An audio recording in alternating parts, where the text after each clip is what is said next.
well, I hate to sort of burst your bubble here, but it doesn't really do that. It's anaerobic power, maybe even a little bit of anaerobic capacity, right? You start getting to the time domain. It's, you know, you look at some of that UNC Chapel Hill stuff. It's repeated sprint intervals. It seems to delay the sort of inevitable rollover to glycolysis, where you are going to start producing lactic acid, and then, you know, it's incorrect to say that lactic acid is what prevents you from completing more reps, or that it's what causes soreness. Really, neither of that's true, but it is sort of covariate with them, or co-occurring. You know, it appears at the same time as the decrement in performance. So, yeah, I mean, I still think you should take 2 to 4 grams a day, but it's not going to increase your top end strength, right? It'll maybe increase your capacity sets or your repeated compound effort or dynamic effort movements. I mean, it's just reps, right? You know, the abdominal muscle is, and that refers to a whole group of them, right? It's not just what we think of conventionally as abs, but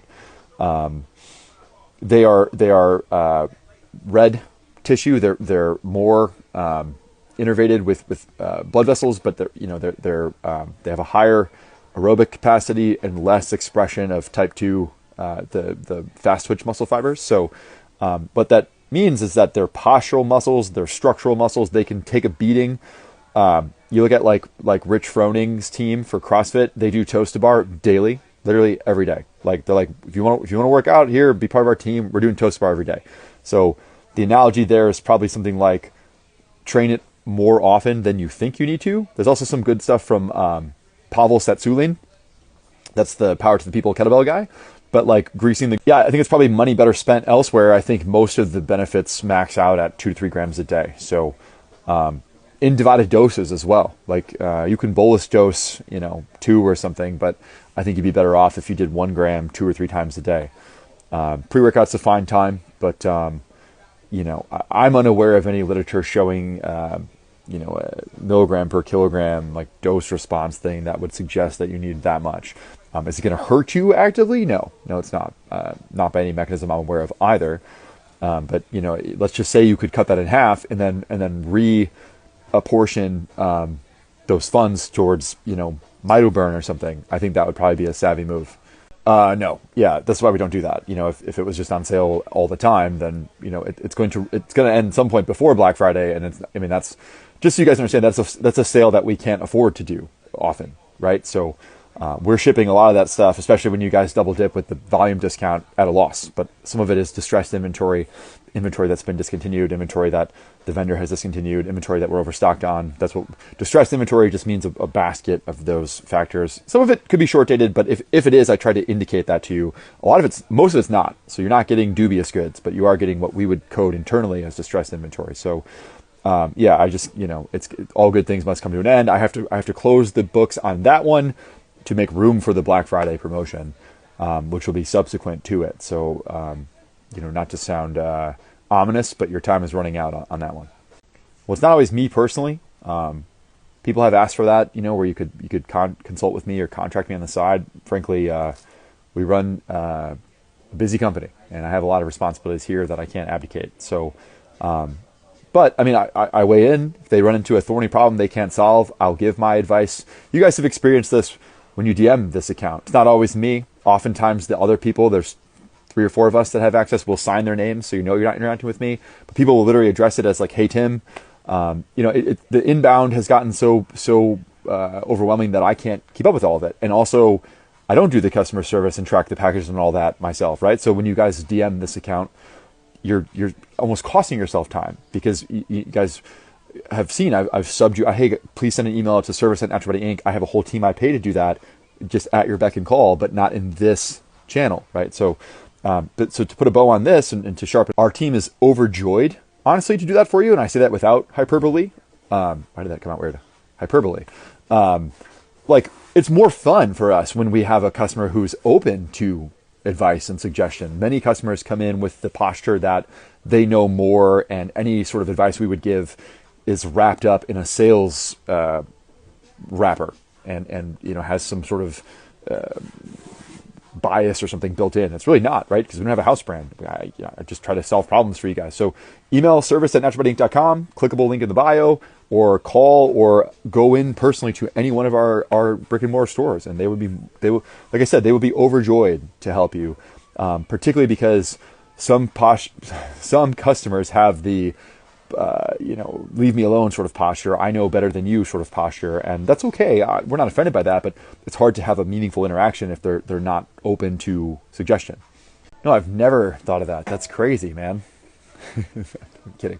If you go watch the story right before this, I kind of explain in part why we haven't done that yet.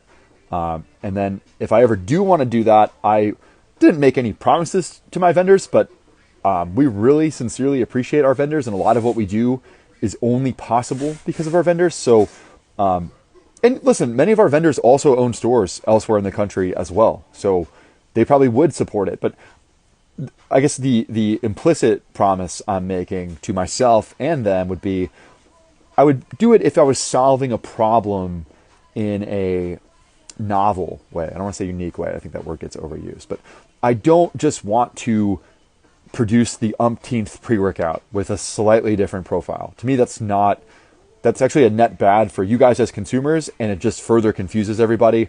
And do I think I would have an interesting take on that? Probably, but I would only want to do it if it was truly novel, right? So then I could say, hey, it's not stepping on the toes of your pre-workout. This one's coming at it from this angle, or better yet, not a pre-workout at all. Maybe not initially, but something, a problem I see that's underserved in the marketplace that I have an interesting take on would be my, sort of doorway or window into that thing. Because I don't want to just be like, well, yeah, here's a creatine, protein, and pre-workout and amino, and oh boy, let me tell you, the amino 6 grams of EAAs, or 6 grams BCAAs wrapped up in an 8 gram EAA wrapper, and it's got hydration factors. It's super unique and interesting. And everyone's gonna be like, yeah, dude, that's every amino on your website already, So again, I like Peter Thiel's advice here. You want to go from 0 to 1. In other words, an offering that doesn't exist yet to you being the only one that has it, rather than go from 1 to N. So it doesn't help if I just make like I said, the umpteenth pre-workout. I'm not aware of that. I've taken a lot of mitoburn. It doesn't seem to do that to me. If you think about what it is, it's a cytokine or myokine, right? So that's a subgroup of cytokines. It's a muscle cell messenger molecule that gets produced endogenously, naturally through muscle tissue breakdown. From exhaustive bouts of exercise. So I guess what I'm saying is that production pathway, that reason for existence, that what adaptation it's trying to affect, doesn't really overlap with joints. But that's likely good for you that it's not this, and you don't have to take it out. You could always try a washout part and just be like, hey, I'm just going to take a week off and see. But I'm just going to say unlikely, and I would be unaware of the mechanism it would be doing that. All right. It is Wednesday. I hope your Wednesday is off to an auspicious start. Ours is likewise. Lots of fun stuff rolling in. Stuff that we're securing for Black Friday to try to make it one for the ages, right?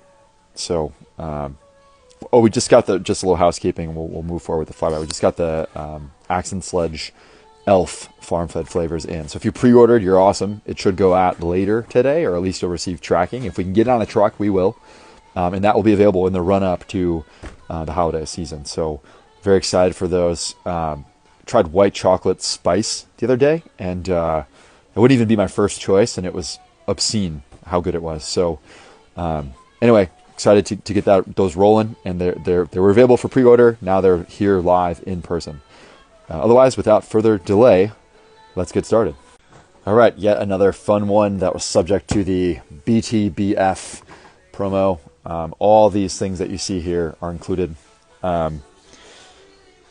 It's a line drive for Granite. Very few select raw products. The old Glaxon SKUs, Super Greens V2 amongst them, and the new Clout Realm. Really just want to get this out there and see if the dogs will eat the dog food. And in that example, yes, I'm sorry, you guys are the dogs, but I don't mean it with any sort of, connotation, I guess you'd say. No negative valence on that. It's a stupid Silicon Valley slang. But yeah, like, do the customers like it, right? New brand for us. They comported themselves great at the block party. Samples got good feedback, but we want to help entrench it in the mix. So that's their pump product, Realm. Then there's 2 different pre's, and then there's an amino so far that we carry from them. So that's I was running out of time there, but okay, let's just look at the profile. Pretty straightforward, honestly. First reaction, it kind of has that like thing going on that Plasma Surge does well. That has the citrulline, agmatine, arginine, and ornithine. So if you recognize, the citrulline, arginine, and ornithine are all different inputs into the ornithine cycle, the urea cycle, and agmatine is decarboxylated arginine and sort of has like adjacent signaling to that. There's an imidazoline pathway, I believe, that is sort of like an offshoot from the urea cycle. But so you basically, that's accomplishing 2 things. It's helping buffer fatigue. We know that's sort of like the overt reason for ornithine. But also it's sort of like magnifying the outcome of citrulline further. And we kind of know that same thing happens when you co-administer citrulline with agmatine or citrulline with arginine. Overall, and you have glycerol, decent dose, 3 grams. I would say where it breaks from something like hydraulic, or what did I just call that? Plasma Surge V2, is it's going to have sodium nitrate now rather than, they had nitrosogene. So in a way, it might be a little bit more reminiscent of something like we just highlighted Core Pump, for example. That's going to have betaine nitrate, but it has beta alanine and pico 2. So I guess yeah, citrulline and nitrates to me are the 2 most predictable, most well documented pathways to pump.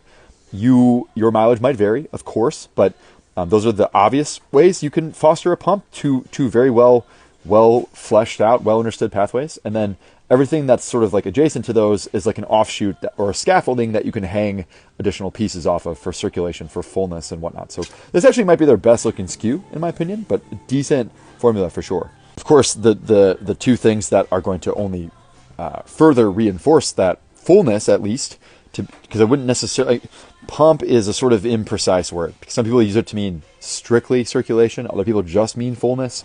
But carbs, it would be the other, along with the hydration itself. But that's why the glycerol does is picks up the water, right? It causes an osmolytic effect, hyperhydration of the tissue. A lot of those glycerol, they get deposited into the muscle, and then they attract water, you should say. The same way glucose gets deposited into the muscle as glycogen, and it pulls water along with it, or water is requisite. The way you pack glycogen in a chain requires water, whereas when you pack fatty acids into esterified fats, storage form of fats, they can lay flat and they don't need water in the interstitial space, much less of it comparably. Okay, so let's compare that to raw pump now. This is another solid offering from Raw. And here we have 5 citrulline, 5 betaine, some beta alanine. They have the citrulline nitrosogene thing going on, as well as the agmatine. They don't have ornithine. They do pick up the tyrosine, which can help if you're kind of tired but don't want to take stims, or you want it to reinforce your stims, give your stims a backboard to bounce off of if you're taking this with a pre-workout.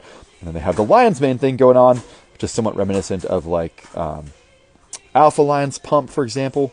And that's the same idea, right? It can give a little bit of focus, a little bit of scaffolding to interact with your stims. I fully agree. This is probably the highest single dose of sodium that we have in any product. And you can see it only, so the sea salt is 42%, right? As you can see. So 42% yield. You need the sodium. Don't be afraid of it. That's yet another pathway to hydration. I think that's where I was going before when I said that, well, there's 2 more things in addition to the glycerol, right? So we had glycerol, we add carbs, we add sodium, and you should be adding the water. Don't neglect the obvious low-hanging fruit. If you do all that, it's hard not to get at least fullness if you don't train like a baby. Okay, next up we have some freebie chainsaws going out. The boys at Apollon were super, and girls I should say, they got some awesome ladies over there, super generous to leave some chainsaws that were GWPs, gifts with purchase from the block party. This customer ordered 2 over the top. We documented it at length, I should say, yesterday. Anarchy Labs was an offshoot of Apollon for some time, so that shaker cup does indeed match. And they got a shirt. You can't really beat the promo.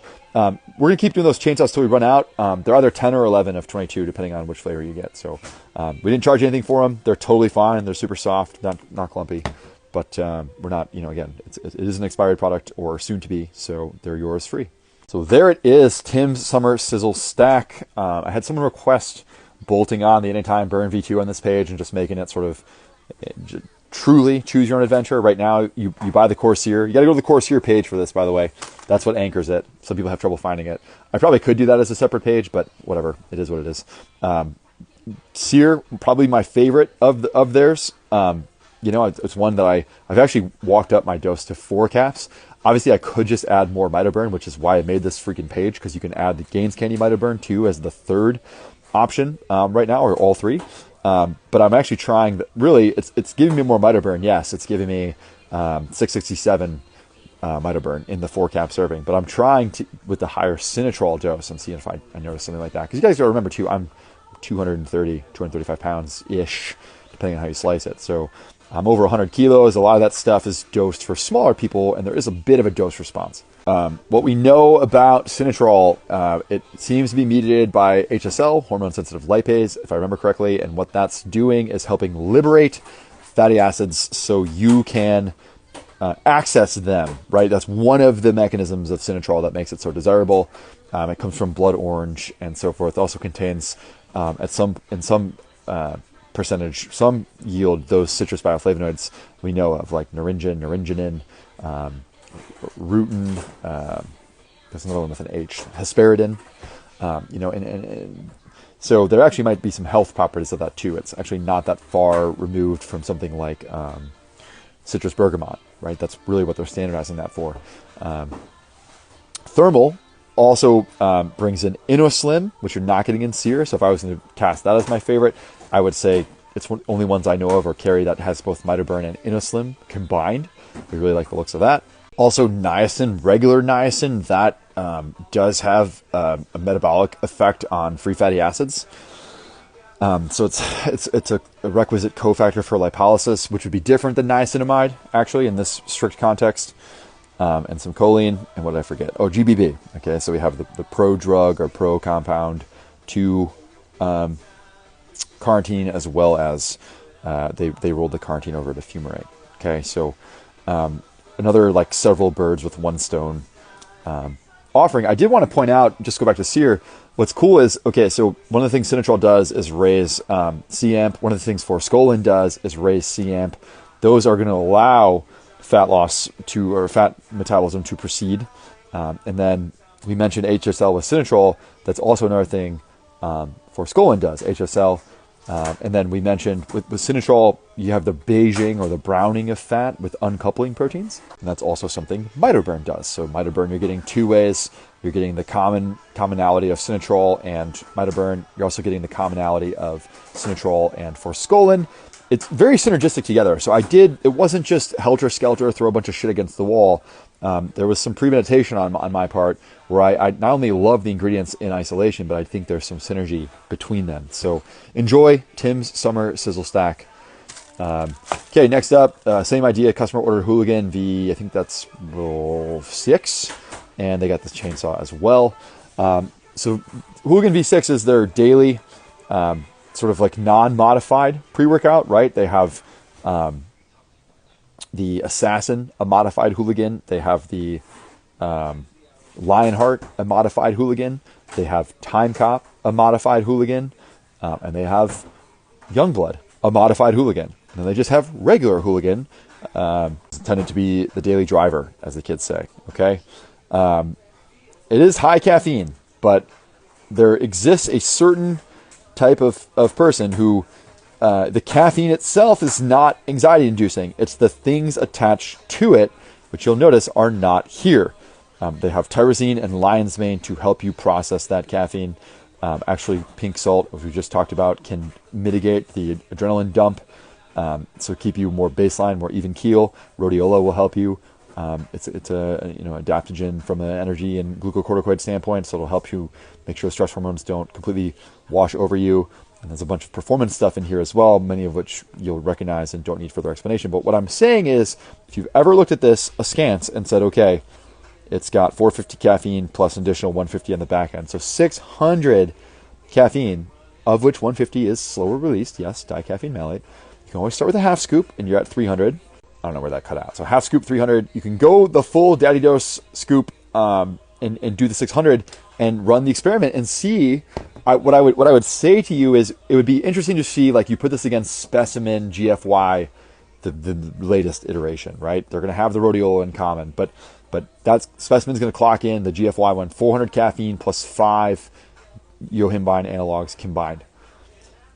That is going to feel different for sure than 600 caffeine with no yohimbines. And how you receive that, I'm just using the GFY as an example that I know the panel cold, but how your body processes that will give you a clue as to whether or not you prefer the high caffeine and the non-stimulant modifications, or you prefer the lower caffeine with the things that magnify or interact with it. So I think that's going to be helpful discourse for some of you. Okay, so you guys definitely wiped out the Cinnamon Crunch. I believe this was the last one in the wild. We have the vanilla oatmeal cookie left as part of the BTBF old label CBUM before it was called isolate, just called CBUM Whey Isolate. Same flavor system, same macros, same servings, everything. Just a cosmetic change. You can get those for 30 off right now. It's the last call. We are just about out. We were blowing out the remainder Ninja to make room for some fresh inventory. So there you have Ninja Mode, the nootropic gamer SKU. Doubles as a pre-workout for sure, but it's a bit aggressive on the stims. I would argue we don't yet carry the new one they have. There's a high stim pre-workout they have, but this of itself is more aggressive a stim than just the Ninja Up pre-workout, right? So we can take a look at why that is if you'd like. So we have, I skipped over the caffeine. Okay, 250 plus dynamine though. That's a pretty big dose of dynamine for what it's worth. T-cream doesn't crack my nut at all, right? But dynamine does. Dynamine will contribute to a bit of it's the onset and the mechanism of action. Plus, those studies do show that the higher dopamine response from T-cream and dynamine. And you can really think of dynamine as faster acting T-cream, frankly. But then you have 75 coming out of there too. So you have 325 caffeine plus dynamine 150 plus isopropyl nor, no yohimbine. But all that is bolted on all this performance and focus stuff. And one thing I actually, to give credit where credit's due, I really like what they do here, is the dual administered alpha GPC and cognizin. So cognizin, I've always said, is the most focusy choline for me, both cross the blood-brain barrier. Alpha GPC does impart some focus, and cognitive demanding task, and it's nicotinic and all that stuff. But it also, the coolest part about alpha GPC to me is the performance claims, right? Peak power output and whatnot. So you get the best of both worlds. And then you have the that focus factor is similar to neurofactor, and then N-methyltyramine is to sort of potentiate the stims, right? Largely, it's going to occupy MAO, monoamine oxidase, among other things. Sort of like a hordenine in that regard. Remember, Superhuman Supreme made its hay for a long time with N-methyltyramine. I might still have it, but that's how it sort of raises the mood effectively. It does have some considerations like theanine, not a crazy amount. Taurine, tyrosine, that will help you sort of stay on the rails. But like I said, could easily function as a pre-workout that's nootropic forward, and then you could add a performance, like something like the Clout, or hell, we just got Kriya Smash in from Apollon. If you want to add some performance stuff to that, there's so many options like that. Raw EAA, I would say the newer flavors are the main attraction. There's a red slush, there's an island slushy, there's a peach bum. I don't think it's called peach bum in that specific instance, but there's like 7 or 8 flavors now. Part of the promo, that is just your basic EAA, kind of like what I was discussing in the Q&A. You have 6 grams of BCAAs reinforced by another 4.1 grams of EAA. So 10 total grams of aminos, and that's it.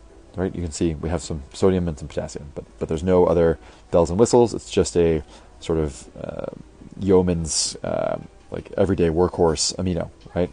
And if you look at things like people will say, "Oh, Tim, but alpha EAA or intrablast, whatever." Yes, that's something like this that has additional things in it, okay, that make it more specialized. And then Chemix GDA. We've done quite a few of those this week as well. Pretty nice blend of ingredients there. It reorders glycolog a bit, changes the yield on some of them, and you pick up Banaba, I believe. Am I hallucinating?